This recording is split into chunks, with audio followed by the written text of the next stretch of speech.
تو ایک شخص نے حضور سے کہا کہ حضور مجھے کوئی وصیت کیجئے۔ حضور نے اسے ارشاد فرمایا کہ تو غصہ نہ کیا کر۔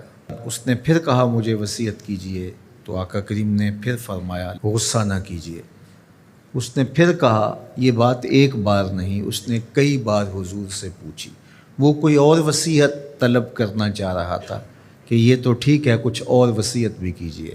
اس سے ایک تو اس شخص کی ذاتی صورتحال ایسی ہوگی، اور دوسری یہ ہے کہ اس نصیحت کی اہمیت کے پیش نظر کہ غصہ جب انسان کو آتا ہے تو وہ مغلوب ہو جاتا ہے اور بہت غلط فیصلے کر بیٹھتا ہے۔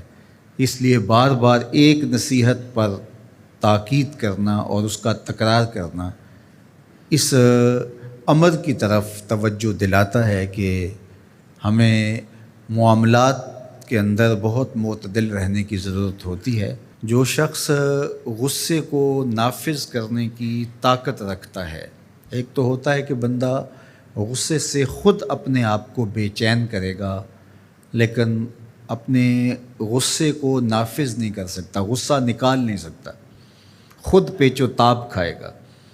لیکن یہ وہ شخص ہے جو غصے کو نافذ کر سکتا تھا، اس کے پاس طاقت تھی، لیکن اس نے اس کے باوجود غصے کو ضبط کیا۔ حضور علیہ السلام نے ارشاد فرمایا، قیامت کے دن اللہ تعالیٰ لوگوں کے سامنے اسے بلائے گا، تو اللہ تعالیٰ اسے اختیار دے گا کہ جنت کی حوروں میں سے جس کے ساتھ تم نکاح کرنا چاہتے ہو، جس کے ساتھ تم رہنا چاہتے ہو، تمہیں اس کا اختیار دیا گیا ہے، اس لیے کہ تم نے اپنے غصے کو ضبط کیا، اس کو نافذ کرنے کی طاقت کے باوجود۔ اور ایک روایت حضرت سلیمان بن سرد رضی اللہ تعالیٰ عنہ سے مروی ہے، کہتے ہیں کنت جالسا مع النبی صلی اللہ علیہ وآلہ وسلم، میں حضور علیہ السلام کی مجلس میں بیٹھا ہوا تھا۔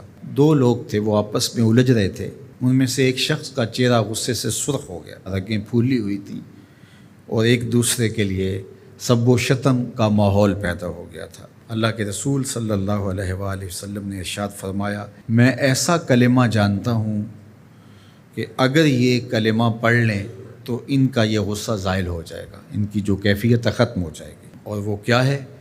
اعوذ باللہ من الشیطان الرجیم۔ یہ پڑھ لیں تو جو ان کے اندر ہے وہ چلا جائے گا۔ تو لوگوں نے اس شخص کو کہا جس کی رگیں پھولی ہوئی تھی اور غصے سے اس کا چہرہ سرخ ہوا جا رہا تھا کہ تعوذ پڑھو، اعوذ باللہ من الشیطان الرجیم پڑھو۔ اور یہ اللہ تعالیٰ نے قرآن مجید میں ارشاد فرمایا ہے کہ جب غصے سے انسان بے قابو ہو جائے تو اس کو چاہیے کہ وہ اپنے غصے سے باہر نکلنے کے لیے تعوذ پڑھے۔ ایک روایت میں ہے، اللہ کے محبوب نے ارشاد فرمایا، تم میں سے اگر کوئی شخص غصے میں آئے تو وہ خاموش ہو جائے، تو خاموشی سے غصے کا لیول نیچے آنا شروع ہو جائے گا۔ اور ایک روایت میں ارشاد فرمایا، جب تم میں سے کوئی شخص غصے میں ہو تو وہ کھڑا ہوا ہو تو وہ بیٹھ جائے، اور اگر اس کا غصہ اس سے زائل ہو گیا تو ٹھیک، ورنہ لیٹ جائے۔ یعنی اگر وہ کھڑا ہو تو بیٹھ جائے، اور اگر بیٹھنے کے باوجود بھی غصہ ختم نہیں ہونے پا رہا تو لیٹ جائے، خاموش ہو جائے، تعوذ پڑھے اور بیٹھ جائے یا پھر لیٹ جائے۔ تو یہ چار صورتیں غصے کو کم کر دیتے ہیں۔